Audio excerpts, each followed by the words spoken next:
Hello students. तो कैसे हो आप लोग? मुझे उम्मीद है कि आप सब ठीक होंगे। तो एक बार फिर से स्वागत है आपका आपके इस प्यारे यूट्यूब चैनल ऑलराउंडर उमेश 2.0 में। तो आपको क्या करना है, सबसे पहले हमारे इस चैनल को लाइक करना है, सब्सक्राइब करना है और बेल आइकन को प्रेस करके शेयर ज़रूर करना है। क्योंकि यदि आपको लगता है कि हमारे द्वारा दिए जाने वाला जो कंटेंट है, जो क्लासेस हैं, वो आपको अच्छी लग रही हैं, तो ये आपका फ़र्ज़ भी बनता है। तो चलिए चलते हैं क्लास में। और क्लास में चलने से पहले आपके सामने पिछली क्लास की भांति आपके सामने कुछ लाइंस हैं। तो लाइंस क्या हैं आज की? लाइफ जितनी हार्ड होगी आप उतने ही स्ट्रांग बनोगे। देखो, जो आपकी लाइफ है, जितनी आपकी लाइफ जी रहेगी, आसानी से आप जीवन व्यतीत करोगे, उतने ही आप कमज़ोर हो जाओगे। और जितनी अपनी लाइफ को आप स्ट्रांग बनाओगे, जितनी आपकी लाइफ में परेशानी कठिनाई आएंगी, उतने ही आप अंदर से भी स्ट्रांग बन जाते हो। आप जितने स्ट्रांग रहोगे, लाइफ उतनी ही इजी लगेगी। तो यदि आपको अपनी लाइफ इजी बनानी है तो आपको स्ट्रांग बनना पड़ेगा, कठोर बनना पड़ेगा।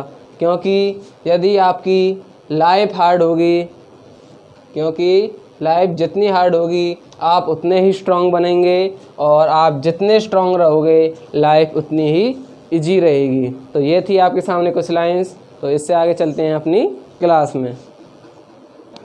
तो स्वागत है आपका आपकी इस इंग्लिश की क्लास में। और इंग्लिश की क्लास स्टार्ट करने से पहले, जैसा कि आपको पता है, आपको थ्योरेटिकल के साथ साथ ग्रामेटिकल के साथ साथ आपको कुछ वोकैब वर्ड भी कराए जाते हैं। तो देखते हैं आज के वोकैब वर्ड क्या हैं। तो पहला वोकैब वर्ड है रिनाउंस।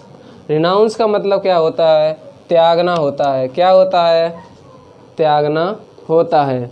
आप कैसे याद करेंगे? रिनाउंस मतलब उसको क्या कर दिया? त्याग दिया है। देखो, हर एक वर्ड की ट्रिक नहीं होती, और हर एक सेंटेंस को हमेशा ट्रिक से नहीं कर सकते। क्योंकि आप जो प्रैक्टिस करते हो, प्रैक्टिस का मतलब क्या होता है? आप जितनी बार उसकी प्रैक्टिस करोगे, कुछ ना कुछ नया सीखने को मिलता है। ठीक है ना? जब आपने ये वर्ड पढ़ा रिनाउंस, यदि आपके दिमाग में इसको पढ़कर कोई स्टोरी दिमाग में बैठती है, कोई वर्ड लिंक होता हुआ दिखता है, तो आप श्योर अपनी कोई भी लिंक को दिमाग में सेट कर सकते हो। लेकिन बात है, ये वर्ड याद होना ही चाहिए। ठीक है ना? इससे अगला है आपका अबेंडन। इसका मतलब भी क्या होता है? त्यागना होता है। क्या होता है? त्यागना होता है।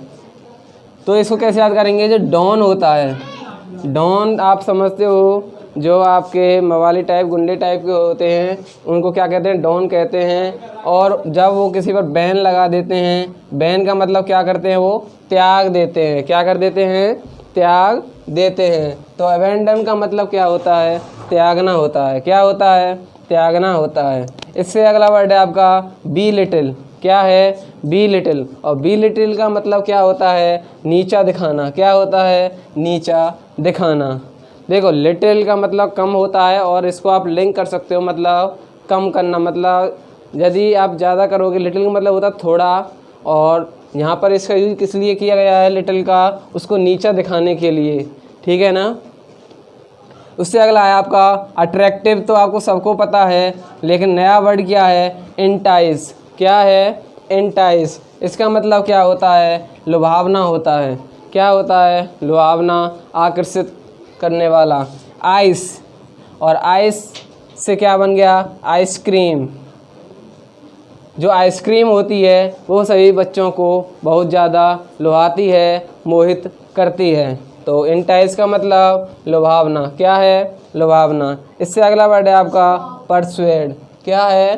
परसुएड। परसुएड का मतलब होता है मनाना। क्या होता है? मनाना। तो क्या वर्ड है? परसुएड। परसुएड का मतलब मनाना। इससे अगला है आपका डिनाउंस। एक होता है रिनाउंस, इसका मतलब क्या होता है?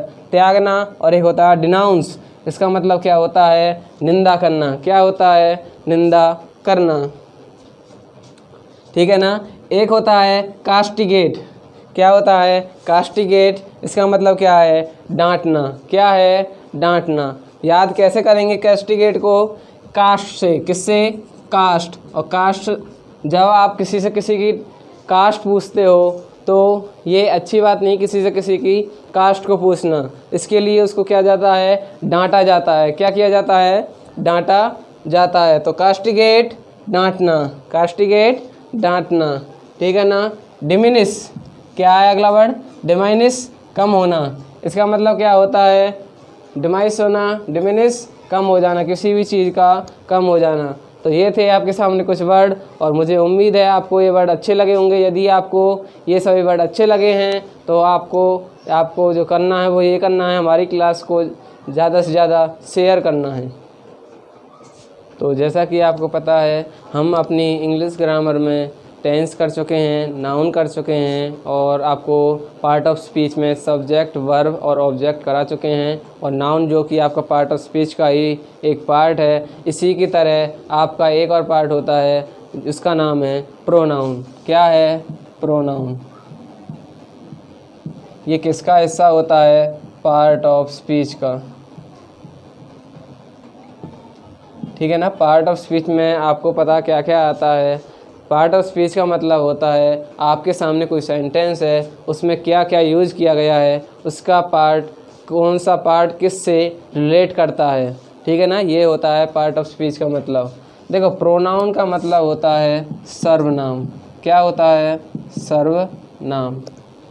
और सर्वनाम मतलब क्या होता है, देखो हिंदी में तो आपको पता है ये ऐसे शब्द होते हैं जो संज्ञा के स्थान पर प्रयुक्त होते हैं। क्या होते हैं, जो संज्ञा के स्थान पर प्रयुक्त होते हैं, उसको हम सर्वनाम कहते हैं। इंग्लिश में कैसे कहेंगे,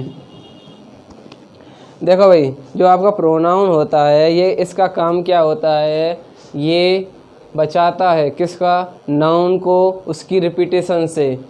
क्योंकि जो आपका ग्रामेटिकल है वो इस चीज़ के बिल्कुल ही विरुद्ध है कि एक नाउन जब उसका एक बार यूज हो गया तो उसका दोबारा यूज होने पर वो उसको गलत ठहरा देता है, उसके विरुद्ध है। वो ये चाहता है कि कभी भी किसी भी नाउन की रिपीटेशन नहीं होनी चाहिए।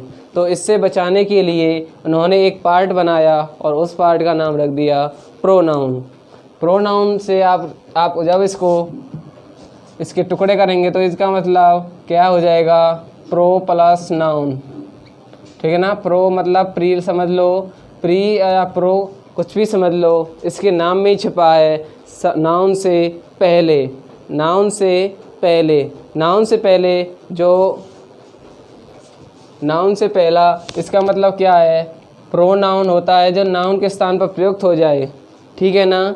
मतलब फिर वहाँ पर हम काम वो नाउन का भी करेगा और वो सब्जेक्ट जो आपका वाक्य है उसमें सब्जेक्ट का काम करता है। जैसे मैं आपसे कह दूँ Ram is my best friend, Ram is a good boy. एक सेंटेंस मैंने ये लिखा है, यहीं से समझ में आ जाएगा प्रोनाउन होता क्या है। Ram is my best friend,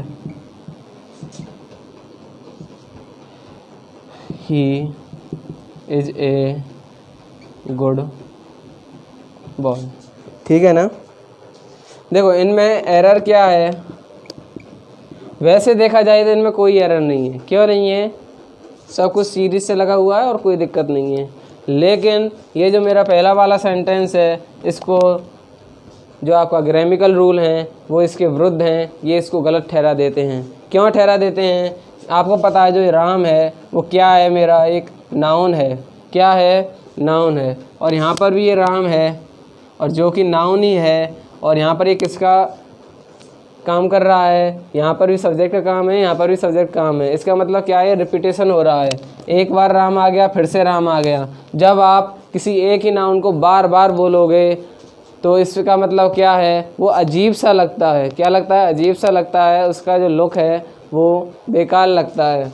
तो इसके लिए जो ग्रामेटिकल है उसने क्या रूल दिया कि आप नाउन को एक बार यूज कर लो और दोबारा में उसको प्रोनाउन से डिनोट कर देना। किससे, प्रोनाउन से डिनोट कर देना। Ram is my best friend, he is a good boy, he is a good boy. ये ही यहाँ पर क्या है, प्रोनाउन है। क्या है, प्रोनाउन है। ठीक है ना। प्रोनाउन मतलब नाउन के ही स्थान पर प्रयुक्त होने वाले वर्ड को हम प्रोनाउन कहते हैं। क्या कहते हैं? प्रोनाउन कहते हैं। इसकी डेफिनेशन कैसे लिखेंगे? जो इसकी डेफिनेशन लिखेंगे वो इस प्रकार से लिखेंगे कि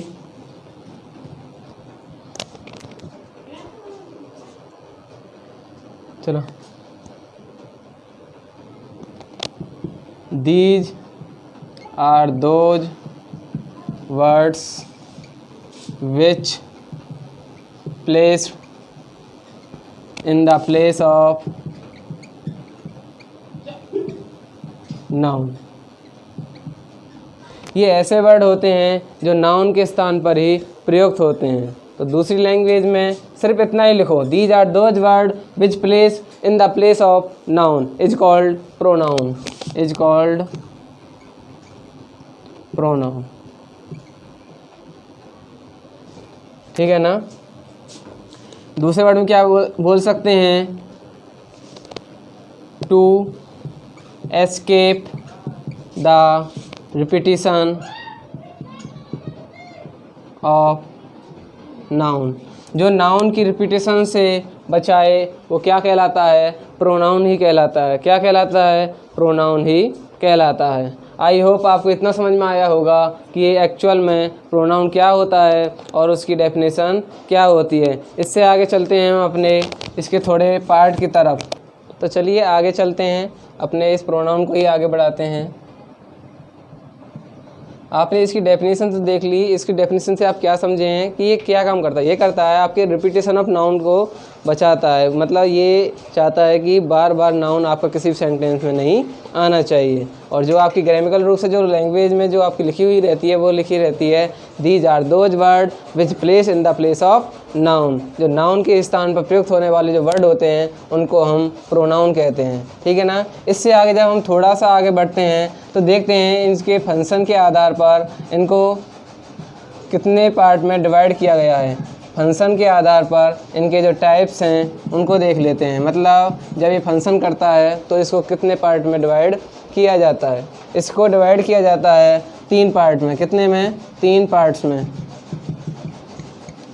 ठीक है ना। और वो पार्ट्स कौन कौन से होते हैं? एक होता है आपका आई, माई, मी, माइन, वी, आवर, अस, और जिसको नाम दे दिया गया फर्स्ट पर्सन। ठीक है ना।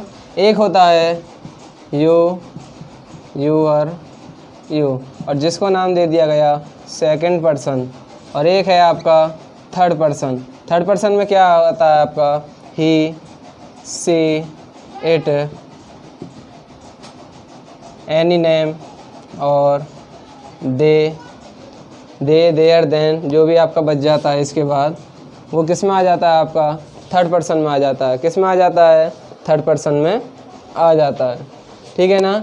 इसके बाद इसमें थोड़ा सा आगे चलते हैं तो आगे चलने पर हम क्या देखते हैं? जो मेरा इसको जो डिवाइड कर लेते हैं ना, इसको डिवाइड जो आपका सिंगुलर सब्जेक्ट जो होते हैं उनको पहचानते हैं वो कौन से होते हैं। जो आपका सिंगुलर सब्जेक्ट होता है वो कौन सा होता है? ही, सी, इट, ही, सी, इट, और आपका एनी नेम और एक आपका आई। ठीक है ना। जो आपका प्लूरल होता है, प्लूरल में कौन कौन सा आ जाता है आपका? एक तो आपका यू आता है। ठीक है ना। और एक आपका वी आता है। ठीक है ना। सॉरी, आपका यू नहीं आता है, इसमें आता है आपका वी और एक आपका आता है दे। ठीक है ना।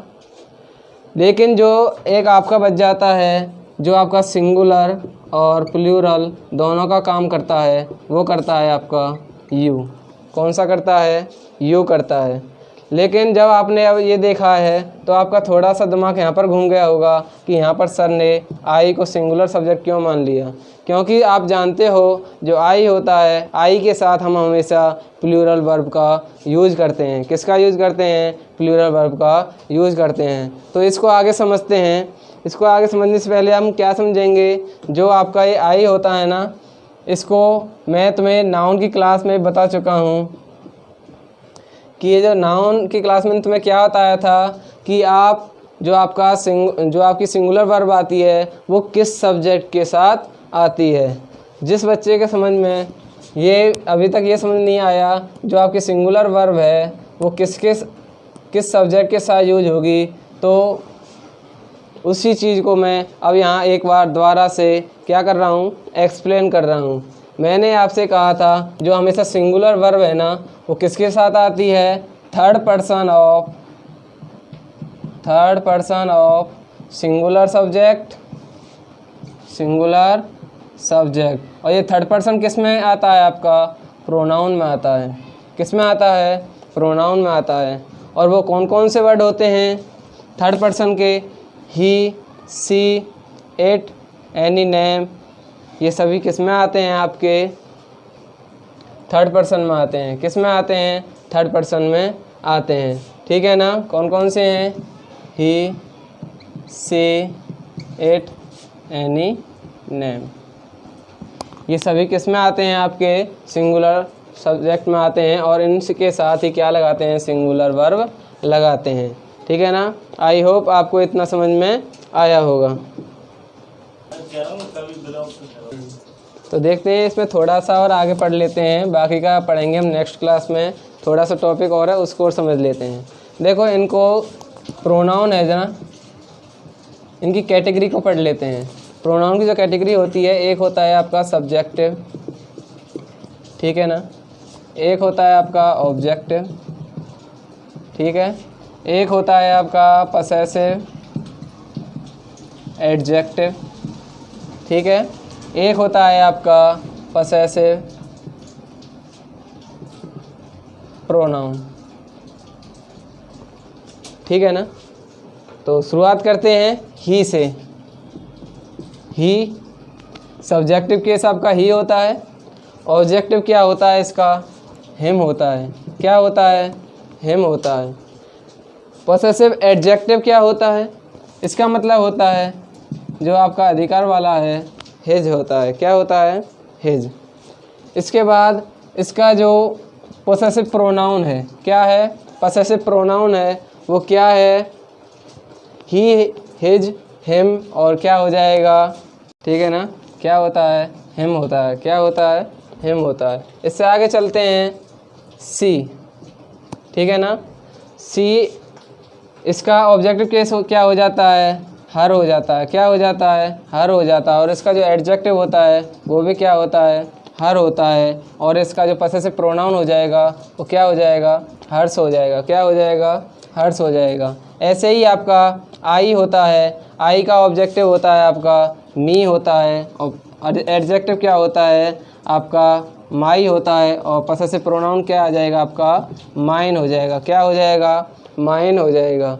ऐसे ही आपका यू होता है, ठीक है ना, इसका ऑब्जेक्टिव भी क्या होता है, यू होता है। एडजेक्टिव क्या होता है इसका, यूअर होता है। और इसका जो पसेसिव बनता है वो क्या बन जाता है, यूअर्स बन जाता है। क्या बन जाता है, यूअर्स बन जाता है। इससे आगे है आपका वी, ठीक है ना, इसका ऑब्जेक्टिव क्या बन जाता है, अस बन जाता है। पसेसिव एडजेक्टिव क्या बनेगा, अवर बन जाएगा। और इसका जो पसेसिव प्रोनाउन है वो क्या बन जाएगा, अवर्स बन जाएगा। क्या बन जाएगा, अवर्स बन जाएगा। ठीक है ना, इससे आगे है आपका दे, ठीक है ना, इसका जो ऑब्जेक्टिव हो जाएगा देम हो जाएगा। और इसका जो पसेसिव एडजेक्टिव है वो देयर हो जाएगा। और इसका जो पसेसिव प्रोनाउन बन जाएगा ना वो बन जाएगा आपका देयर्स। क्या बन जाएगा, देयर्स। इससे आगे है आपका इट, इट का ऑब्जेक्टिव क्या होता है, इट ही होता है। पसेसिव एडजेक्टिव क्या होता है, इट्स होता है। क्या होता है, इट्स होता है। और इसका जो पसेसिव प्रोनाउन होता है वो इसका कुछ भी नहीं होता है, मतलब इसका सिर्फ पसेसिव एडजेक्टिव ही होता है, पसेसिव प्रोनाउन नहीं होता है। तो ये है इसकी कैटेगरी। इनका मतलब क्या है, सब्जेक्टिव का मतलब क्या है, ये किसी भी सेंटेंस में सब्जेक्ट का काम करते हैं। किसका काम करते हैं, सब्जेक्ट का काम करते हैं। और ये किसका काम करते हैं, आपका ऑब्जेक्ट का काम करते हैं। किसका काम करते हैं, ऑब्जेक्ट का। और जो आपका पसेसिव एडजेक्टिव है ये किसका काम करता है? ये काम करता है, ये आपका नाउन से पहले आता है। किससे? नाउन से पहले आता है। किससे पहले आता है? नाउन से पहले। और जो आपका ये पसेसिव प्रोनाउन है ना, ये आपका नाउन के स्थान पर आता है। किसके स्थान पर? नाउन के स्थान पर। तो ये थी आपके सामने कुछ कैटेगरी। तो आगे की जो आपकी क्लास है वो करेंगे नेक्स्ट क्लास में। तो आज के लिए इतना ही। Thank you, best of luck.